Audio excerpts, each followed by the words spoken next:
পানি পান করার সময় আল্লাহ রসুল সাল্লাল্লাহু আলাইহি ওয়াসাল্লামের সুন্নতি তরিকা কি? পানি কিভাবে পান করা লাগে?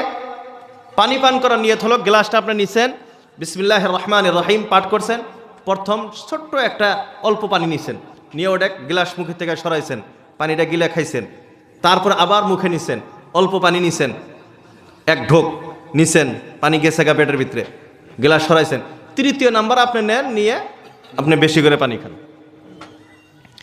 এটার উপকার লেগছে যে আপনি এই যে 3 ঢোকে যে অল্প অল্প অল্প 3 ঢোক খাইলেন, এটাতে আপনার পরিপূর্ণ শরীর সুস্থ হয়ে যাবে।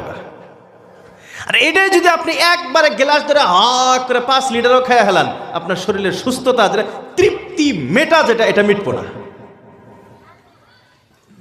তো এটা একটা আধ্যাত্মিক সিস্টেম আল্লাহ রাব্বুল আলামিন বানাইছে, যে সামান্য অল্প অল্প করে যদি সামান্যও দেওয়া যায়, আপনার কাম পরিপূর্ণ হয়ে যায়। আর ওইটা যদি আপনি